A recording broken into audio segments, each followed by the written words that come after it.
Liam, man, thank you so much for coming on. Thanks for having me. Glad to Uh, be here.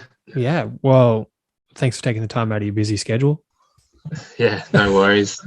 Let's start Not too with busy today. no. Let's No. start with where it all began for you in the music industry. What made you want to get into it?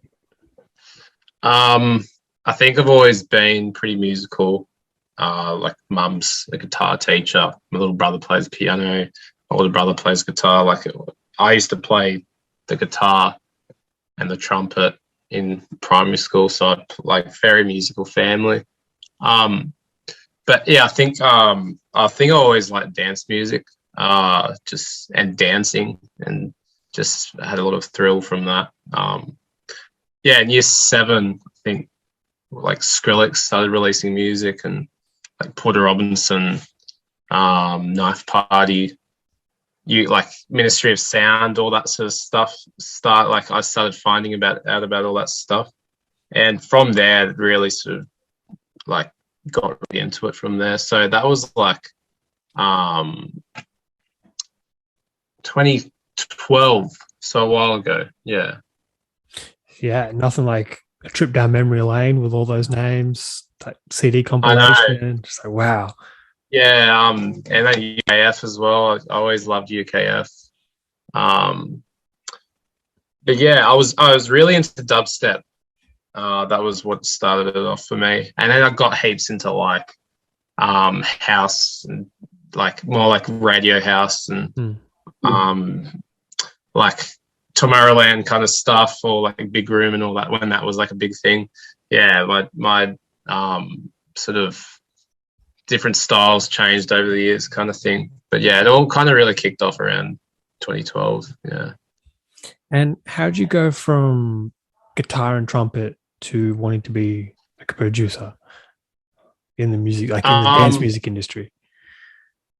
Well, yeah, I think it was always just like dance music. I always liked that a bit more. I liked the guitar. I think mum sort of convinced me to play the guitar. Um, I liked the sound of it and that.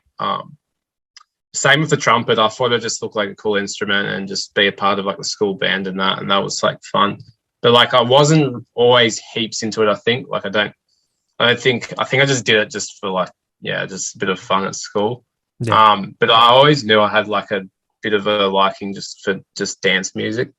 Um, and yeah, I think it just as soon as like I just started hearing like Skrillex and Porter and all that type of music, even like Flume. Flume's a massive Mm. inspiration for me. Yeah, as soon as I started hearing all that stuff, I knew that was really. But I only started producing um, in 2018, so it was a while. So I was just DJing and listening to music and stuff for a long time before I started actually like producing. Yeah. Okay, so you're still relatively new-ish to Yeah, I only making. started properly producing 2020. Oh shit! So So like, 2020, yeah, yeah. So 2020 was when I actually started. Like, I remember it was the start of 2020. I actually started using Ableton like nearly every day. Before that, maybe once a month. Like, I wouldn't use it too much. Um, yeah, like I remember I got Ableton like in 2016. I just tried using it. It was just too hard, and now, then eventually got the hang of it. was it the cracked version? Would you pay for it? No, I did pay for it. Yeah, Yeah. I paid. It was my brother? Yeah, no, like most of my friends crack it, but yeah, no, my brother, my little brother, we went halves in it because he likes to use it as well. Yeah, so because he like does compositions and all that sort of stuff. Yeah, so So it is a pretty it's musical family then. yeah, Hmm. yeah, pretty musical. Yeah. What has been the biggest learning experience for you with it all? Um. Yeah, that's a really good question. I think just do you kind of thing. Like something I've found a lot when mainly when I'm DJing, like, people want you to play this and that. And I mean, that's what you'd get if you're playing, like house Yeah. parties and stuff. But like, um, yeah, I think definitely just, um, just make whatever makes you happy kind of thing. Like you don't have to please, that like your fans will sort of come from what you're doing and kind of thing.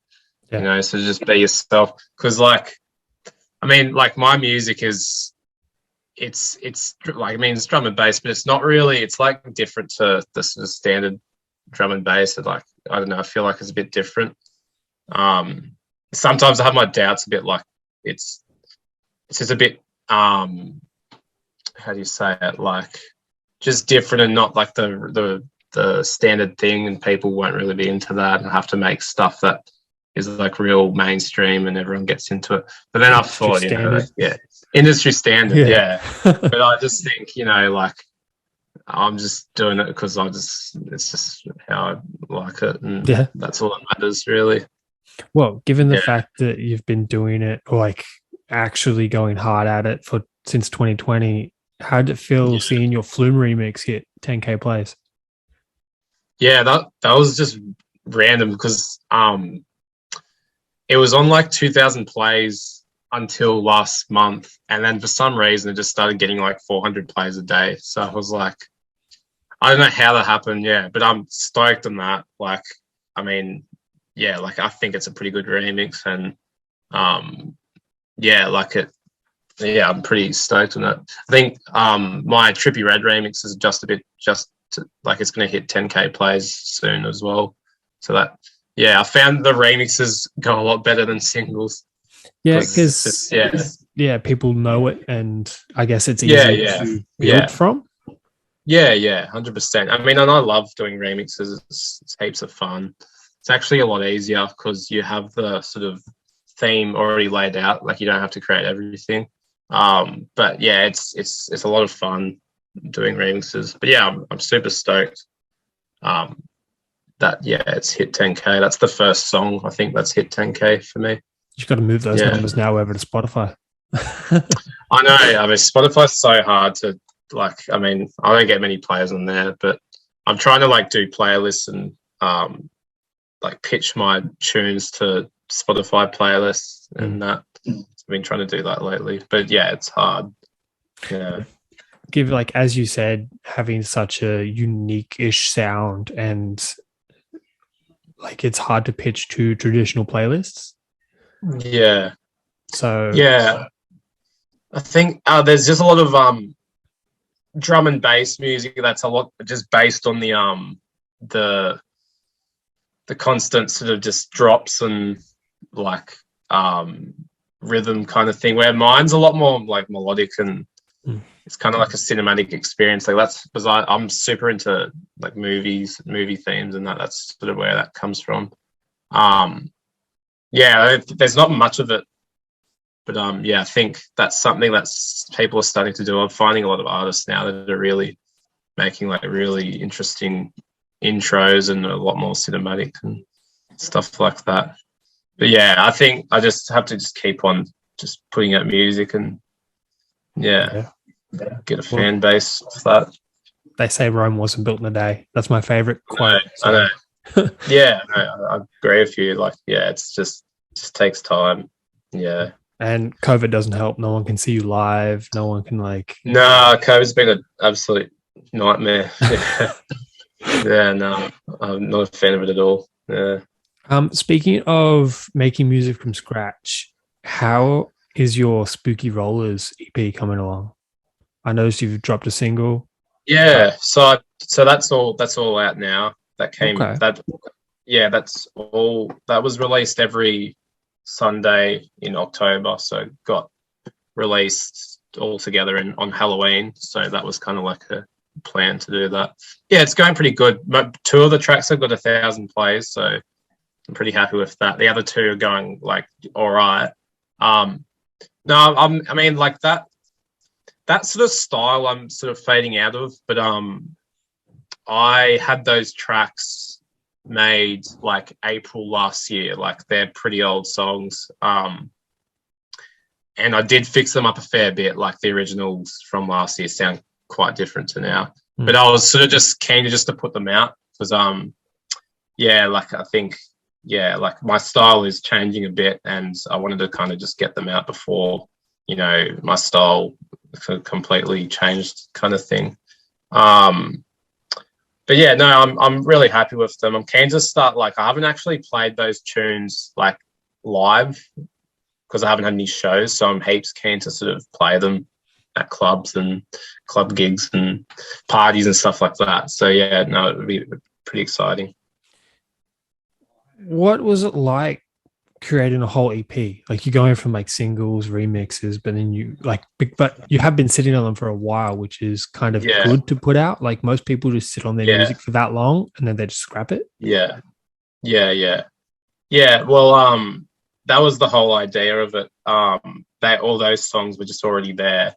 When I made those songs, I had no intention to put them out as an EP, but it sort of just fell into place kind of thing. Like, I mean, the one that I really wanted to release was The Wicker Man. And that's kind of got a bit of a backstory behind it. But like, I think I played like a demo of it to my mates ages ago, and they just absolutely loved it. And they just kept wanting me to finish it. And then, like that, they sort of drove me to actually finish it. So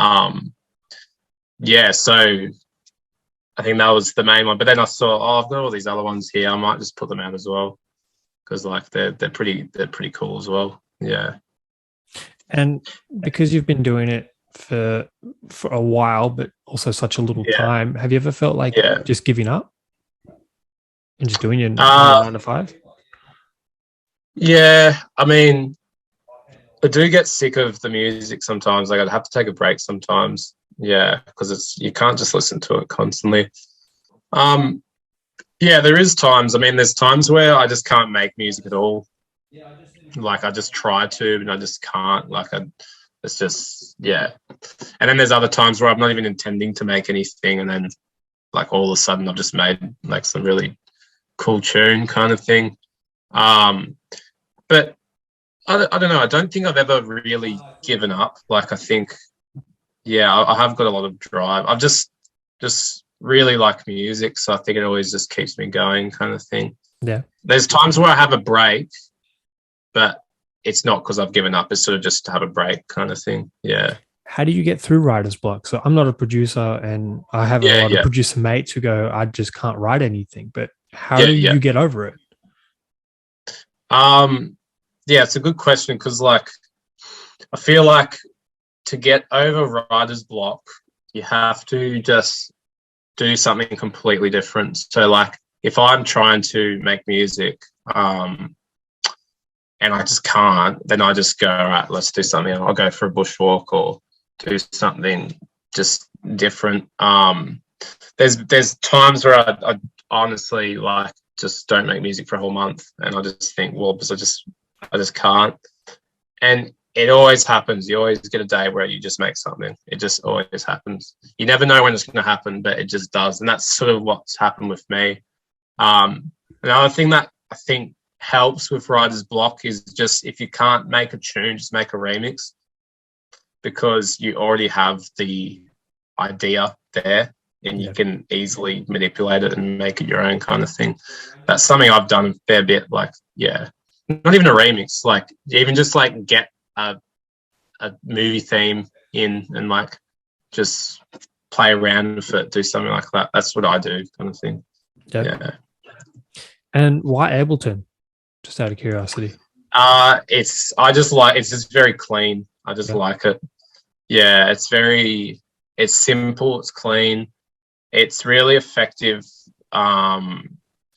for, like, sort of plugins and sampling and all sorts of stuff. And I just like the layout of it. So, like, you have your tracks kind of thing, and then you can easily just click on a track and you can put all your effects in.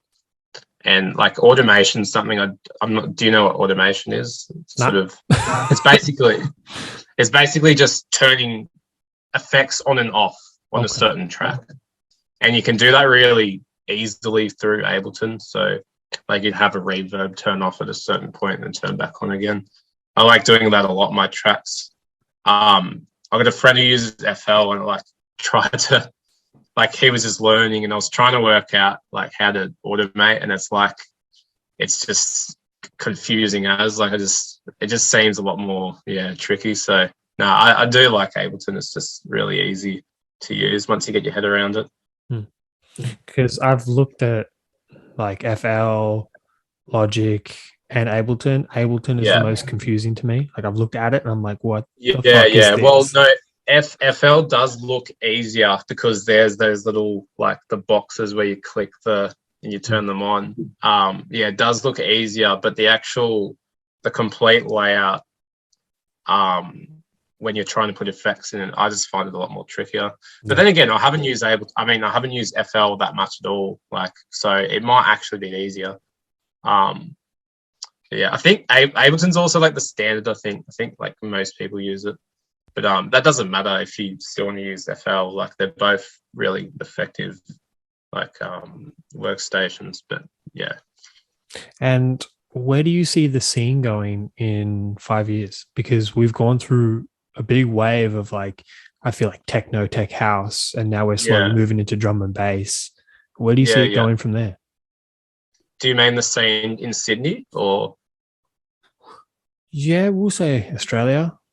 Australia, yeah. Okay. Well, I mean, each city's like different, has a bit of a different scene, but yeah, definitely in Sydney. I mean, I like my second favorite genre is house. Like I absolutely love house. I actually make a bit of it as well. But yeah, at the moment it's very, very house is extremely popular. Tech house, even because I don't live in Sydney, I live down in the Shoalhaven, but even in Wollongong and that, house, techno and all that. But I have found drum and bass is getting a bit more popular, which is really exciting. And like because New Zealand is really just popped off with drum and bass lately for some weird reason. They're like really into it. Yeah, so I think drum and bass is kind of a new niche thing that's happening. Also, some more underrated styles like breakbeat and jungle is kind of getting a bit more popular in Sydney. Yeah, garage music as well. Like I went to like a boat party the other week, and like there was like a lot of cool styles people were playing. I think I don't know. I think like house and techno will always be like very popular, but I can definitely see drum and bass getting more popular in Sydney. Yeah. How did you come up with your stage name? It's just my last name. So I think like because my nickname's Gowch, or just like people just call me Gowch or Gowchii. Like it always just stuck like that. No one calls me Liam at all. To all my friends, like if someone calls me Liam, it's like it's a bit weird. It's funny how it's just stuck like that. But I thought I just want to make something that's sort of just it's original. No one has that sort of stage name, but it's also just something that people know me by. It's just so there's you talk, That would explain the funny look you gave me when I was like, "Oh, hey, Liam, thanks for coming on." Oh no, but like you're looking at. I mean, more like Who's that? No, it's more just friends. That know me for a while. No, it's just a nickname that's stuck a fair bit. What's it like playing live shows and seeing people throw down to what you're playing? Pretty. I mean, that's the thing that just keeps me doing it. I mean, that's the thing that was hard during COVID because I couldn't do that. And like I'd just be DJing in my room, and it's like only so much bedroom DJing you can do. But no, it's what keeps me going. Just people really, enjoying. I think the thing that gets me the most, like, because I've got a lot of friends that really, I've made friends with because of my music kind of thing. But it gets me the most when it's just random people after shows that come up to you and just be like, oh, like, that was really cool. And you know, can I, like, what's your SoundCloud and stuff like that. Like, that's when I really, like, am just happy with how I've played. And yeah, no, and not even clubs, like even house parties, like I play all sorts of stuff, like drum and bass, trap, like techno, and heaps of stuff.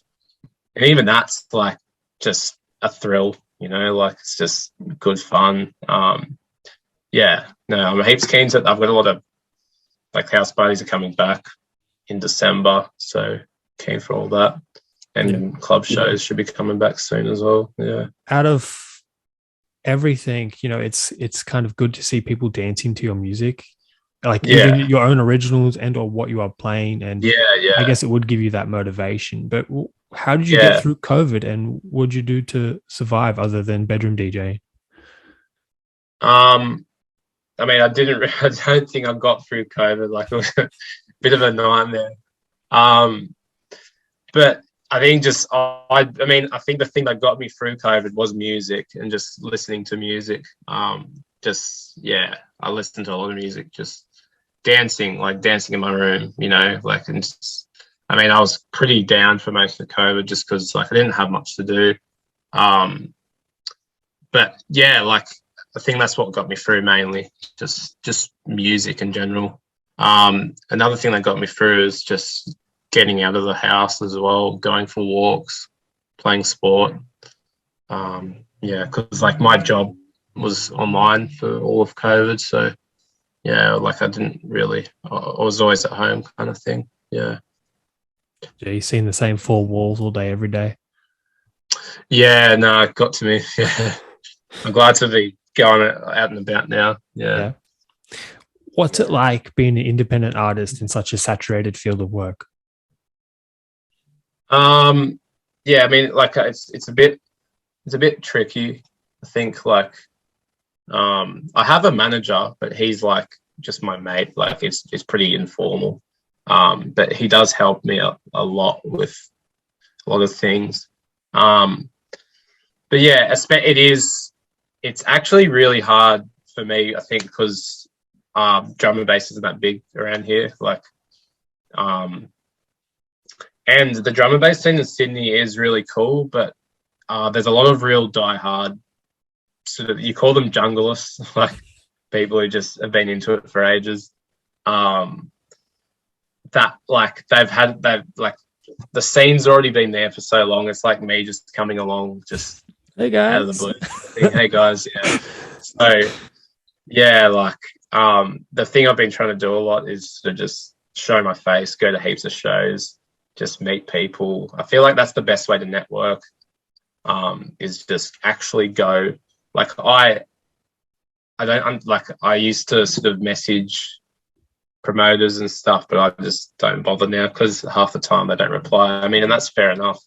But yeah, I find that's the best way to do it. Just go to shows, and start a conversation kind of thing. Yeah. Well, keep in mind, you and everyone else is probably into the DMs as well. Yeah. So like, they wouldn't, like, they probably wouldn't even open their messages anymore. Yeah. I know. But meeting people face to face, especially the promoters, so they can put a face to the name, and then, like, you're there supporting. You brought a ticket if it's a ticketed event, and you know they can see that you want to be there. That's it. Yeah, that is kind of the only way to actually get in this saturated market. 100%. Yeah, and I mean, like, it makes sense. Like, they want to see you at their shows and like having fun and being part of the crowd kind of thing. You're not going to just rock up and play and then that's it kind of thing. For an artist of my level, I feel like that's the way to go. I mean, I don't feel like I'm some massive artist and I can just, you know, sell out shows and stuff. I feel like I'm still at that level. And on that note, when would you say you've made it?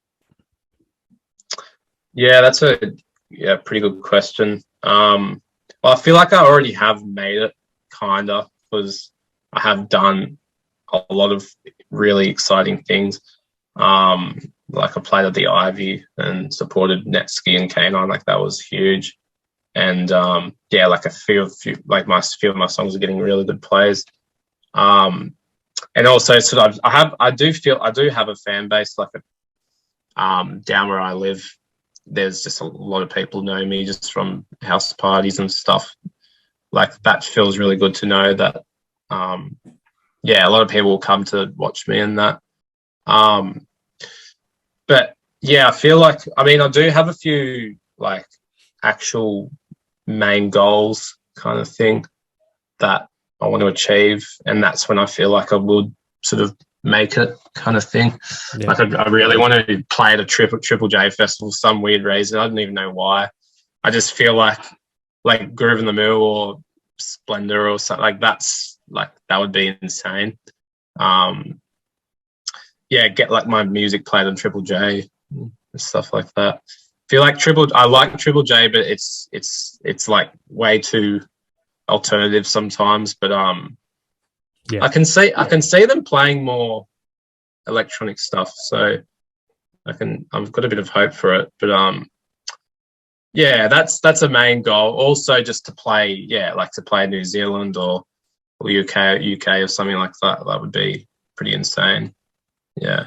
Well, given the fact of the current climate here in Sydney and or New South Wales, you should be able to ride the drum and bass wave for at least another 6 months to a year. So yeah, that'll give you some good growth. Yeah, no, definitely. No, I'm really keen for it. You did say about switching up your sound. How different are you going? Yeah, so my style is definitely like I've been making some music lately, and my style is kind of going more to a cinematic, like atmospheric, more sort of euphoric style kind of thing. Yeah, like I'm really into like, do you know Hermione? Like, yes, I'm not sure if you know. Yeah, Hermione. So he grew up near where I live in the Shoalhaven. So yeah, shout out to Hermione. But his style I really like. It's called like new wave, and it's real like futuristic, neo trance. I think that's what like one of the genres is called. But yeah, like just that real futuristic atmospheric sound I'm going towards. I'm going to release a single in December, early December, and it's going to really encapsulate that sound, I think. So yeah, I'm kind of it's a lot more. It's still like bangs kind of thing. Like it's still like heavy and stuff, but it's got a lot more melody to it. And it's not dark as well. It's more sort of lighter sounding kind of thing. So yeah, that's the style I'm going towards, and I'm really sort of passionate with that. Yeah, well, yeah, you could probably, especially with ambient sounds and stuff, you could probably get a lot of sync deals and placements if you can go down that road. Yeah. That's what a lot of the music I've been making is kind of like, yeah.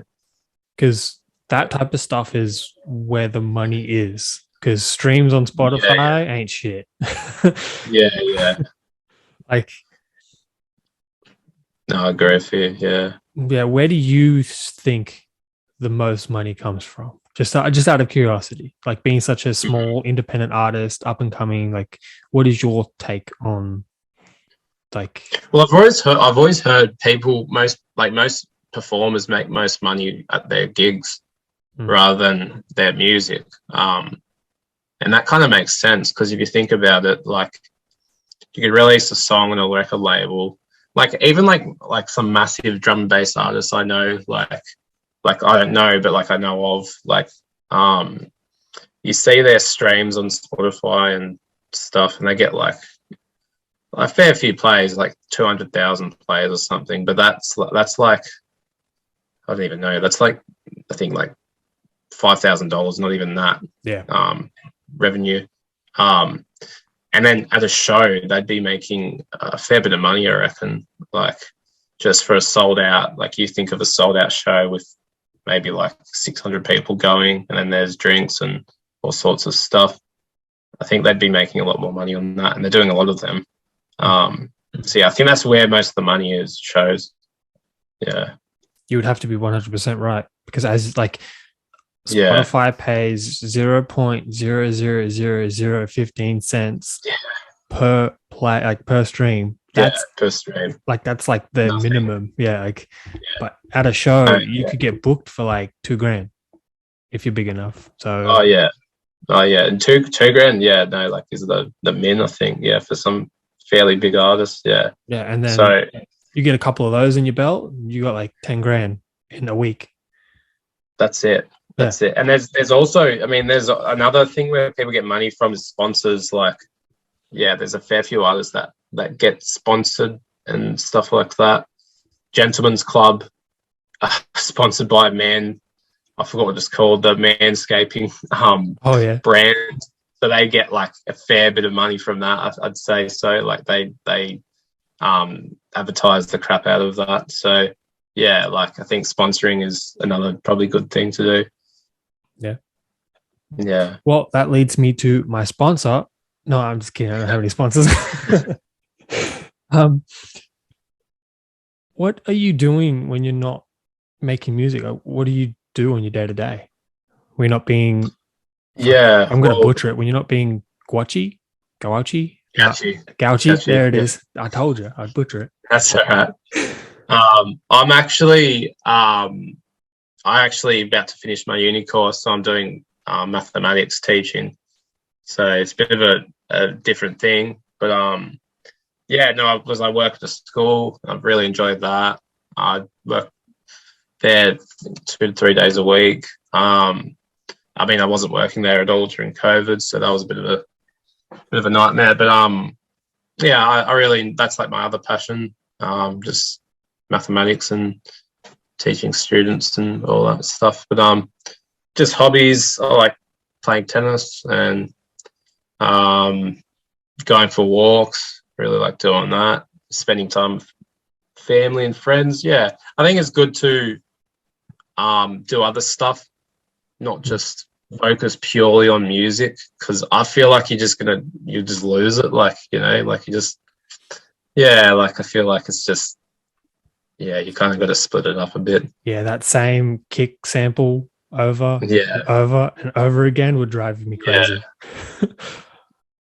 Definitely. Yeah, like, I mean, even, yeah, my music, like, I mean, I don't listen to electronic music non-stop as well. Like, I like listening to bands, and I just love a lot of orchestral music and theme music, and just female vocalists and all sorts of stuff. Yeah, this thing is good to change it up. What's your favorite age group to teach, now that I know you're a teacher? Yeah, like I do really like teaching year 11 and 12, just because the maths is a lot more advanced. But like every year is pretty fun. I mean, I haven't finished my course, so I haven't really done any proper like full-time teaching. I've done a few placements and stuff, but no, I do like teaching year 11, year 12, because it's a bit more down to earth. You can kind of have a joke with them, and the math, like the content is just a lot more interesting, I find. Yeah. Well, like if you were going to say like year 6 or something, nah, man, they'll eat you alive. Like they eat everyone alive. Like, yeah, you've got to be on top of your game there. That's it. Yeah. Oh, I mean, so like I like teaching like year 7, year 8. They're just like going through that immature stage. I actually kind of find it heaps funny. Like they're actually pretty funny. Like sometimes it's like it's so hard not to laugh when they say something heaps silly during the lesson. But yeah, no, it's a fun job. I'm keen to actually like do it as a career. I did that mainly as a backup, because the original plan was I was just going to focus on music and that's it. Which I've found is impossible, because like you're not going to make any money, kind of thing. So yeah, like I think it's just that's an insane backup. Like that's like 4 years of your life in uni just to like become a mathematics teacher out of everything. Like maths is already hard enough, and you went to uni to study it, to teach it. Nah, man. Yeah, I mean the maths I did at uni is really hard. Like so super hard, but I enjoyed it. Like I really loved it. It's like the only subject I really like. And science. I like science as well. Yeah. Physics. How much of math do you actually use in your day to day? Like, given the fact that you're a teacher, but like in your actual day to day outside of teaching, how much of the math do you do that you've learned?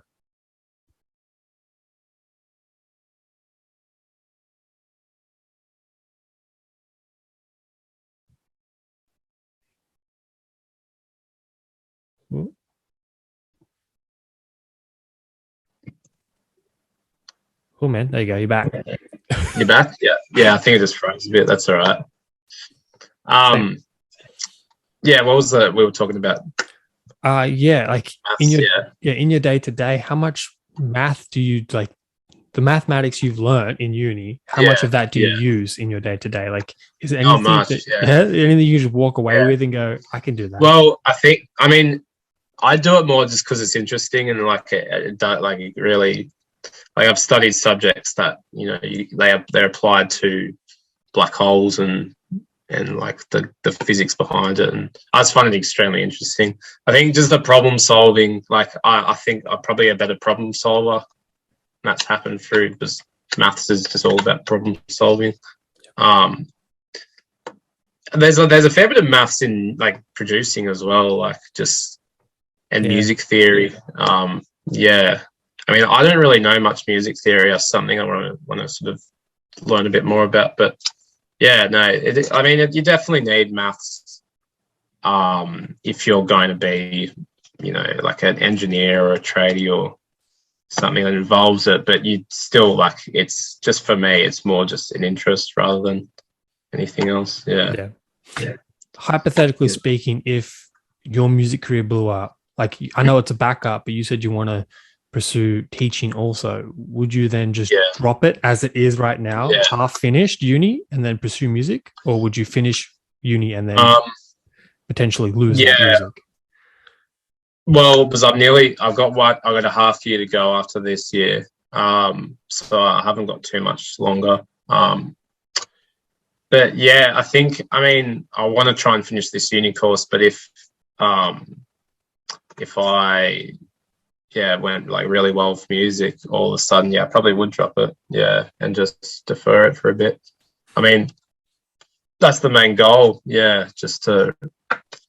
It seems whenever I think about it, it seems like something that was just like it's just never would happen. Like it just seems like something that's just crazy to think that like I could like blow up like crazy, but it's still a possibility. And I mean, I always think when I was like a little high school kid, I never thought I'd be able to play like a Chinese Laundry and Ivy and all that. And now like I'm here now and I've done that. So, but yeah, like I think, if the time came and I did really go really successful with it, then I probably would just hold off on teaching for a bit.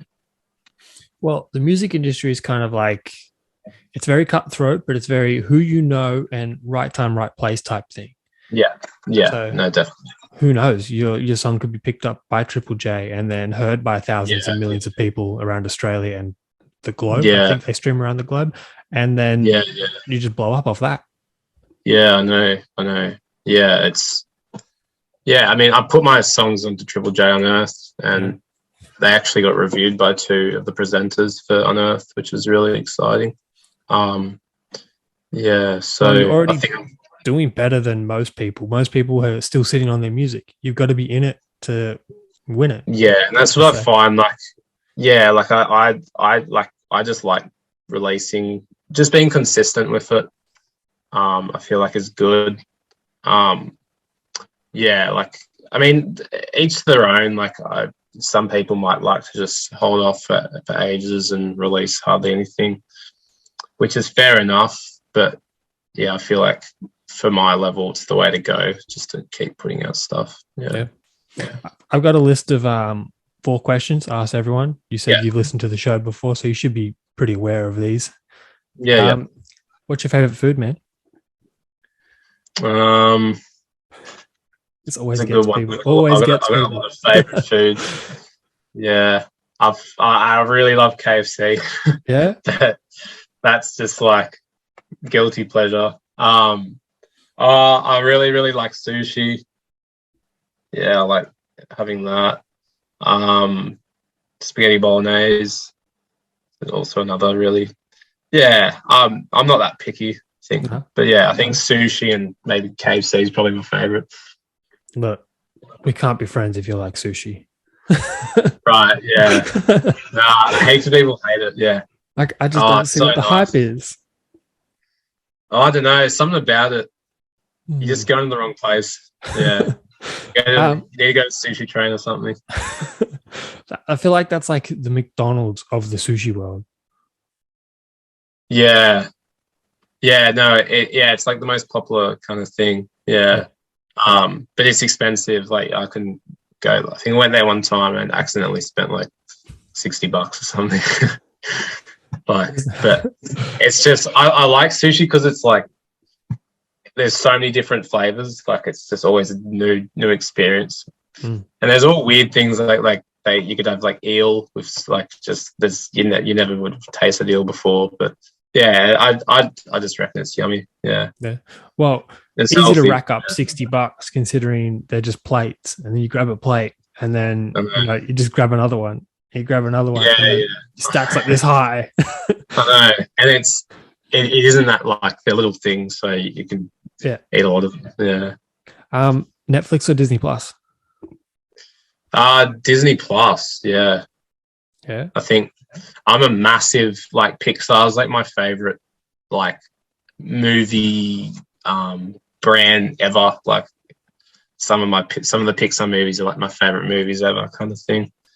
Yeah, I was really stoked when they released that the Disney Plus thing. I just binge watched all the Pixars. All the Pixars. I really, really, really love The Simpsons as well. Like that's one of my favorite shows.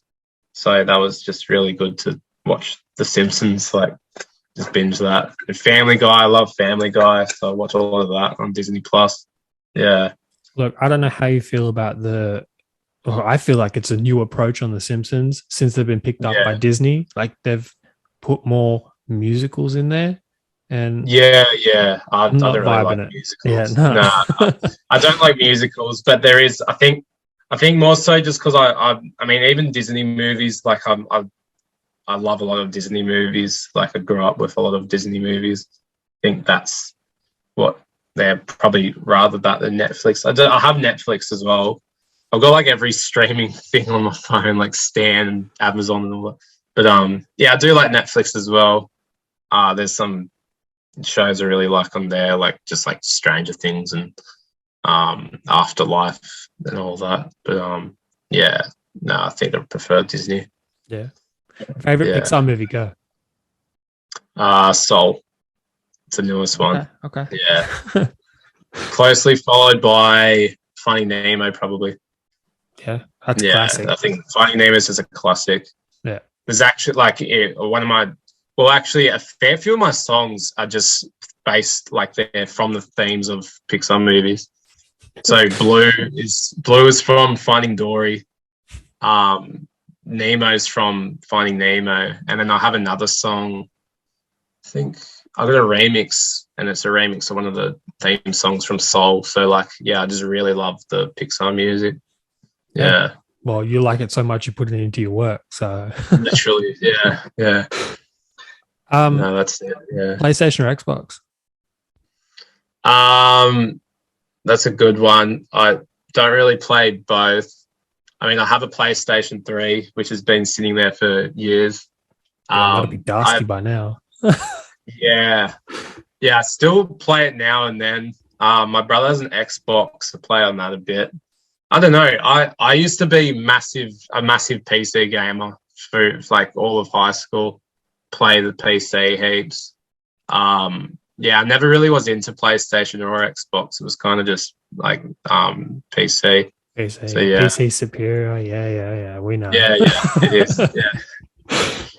Yeah. What'd you play on PC? I really just liked single player games, but I never really got into multiplayer. I played multiplayer a bit, but like Far Cry. I love Tomb Raider for some reason. Like I friggin' love Tomb Raider. Like that's one of my favorite games. I played like nearly all of the Tomb Raiders. trying to think what else. Assassin's Creed. Yeah, I love all the Assassin's Creeds, just all those sort of games. And then also, just like a few multiplayer games. I used to play like Minecraft with my mates and stuff. But yeah, lately I don't game at all now. Like I don't know, I just don't have the patience. All time. All time, yeah. Well, yeah, as you said, you're in your house all day, and because you're a teacher, you're probably staring at your computer all day, and the last thing you want to do is continue to stare at your computer to play games. Yeah. I mean, the days where I have off, I have a few days off. I usually like sort of just getting outside a bit. Yeah. Doing that rather. My little brother's super into gaming. He's got like a big setup and that. Yeah. What's your biggest conspiracy? I don't think I have any conspiracies. Yeah, I don't know. I'm not too sure about that one. No, that's all right. I'm trying to think of a good one. It's a very on the spot question. Yeah. Yeah, I'm not too sure. I'll have to have a think about that one. I mean, there is some. I think there's something up with Area 51. I think that's one of them. Oh, definitely. There is definitely something up with Area 51. I've looked into that a fair bit. It's suspicious as hell. Yeah, it's very suspicious. It's an airbase in the middle of nowhere. I know. Yeah, I was reading into a lot of it, and there was apparently the whole aliens exist there comes from they used to test these new fighter jets at that base, and they could fly a significant like height from usual planes. People used to mistake them for UFOs. But I don't know. There's a weird place. Yeah. There's also actually, now that I think of it, there is a cool conspiracy that's I've heard of. You probably haven't heard of it. It's called the Dyatlov Pass incident, and it's like in Russia. Yes, actually, yeah. Someone brought that up in another interview I had about a bunch of campers or hikers who just a bunch of ended campers up in the middle of nowhere, like spread out from that's spread out from the camp, and they had all their clothes taken off them, and like just weird stuff. Like I reckon there's something weird like going on in like Russia or China and definitely all that. That's another conspiracy. I reckon that COVID was formulated in a lab. Look. We're not trying to get demonetized and shut down here. Like, yeah, I know. But yeah, I got a feeling it was. But yeah, most likely. Because I looked into it as well. There's like a whole factory and warehouse that created and is studying COVID-19 and COVID-19 variants. And the like viruses don't mutate like that. Like it's abnormal for a virus to mutate like this. So yeah, it's interesting. Welcome to the conspiracy podcast. Yeah, I know. Was this meant to be about music? Yeah. Yeah. What do you have to say to your ever-growing fan base, man? Thank you. Yeah, I think I'll do a bit of a shout out to the Spinners. They're just like that's my group name for like my local friend group. And also shout out to just all my friends from Wollongong and Sydney and Newcastle, because I got a lot of good music friends there. But I think that without them, I wouldn't be anywhere, kind of thing. They really, and also shout out to my family, because my family's super supportive. Like they've never stopped me from doing anything. Yeah, they've helped me a lot. They actually am into like the music a bit as well. Like they really like it. Yeah. So yeah. And what do you have to say to anyone who isn't following you? Just look up Gowchii. Yeah. No. I just hope people find me that. Yeah, like, I mean, it's an interesting sort of style, and I think people would get into me either if they like drum and bass, or even if they just like more cinematic theme kind of things. I think that's like, I feel like if people started getting into me because they found me from that field rather than drum and bass, I'd find that even like more cooler kind of thing. Yeah. But yeah. Well, that's about it. Gowchii, man. Liam, thanks for coming on, man. Yeah. No, thanks for having me. That was really fun.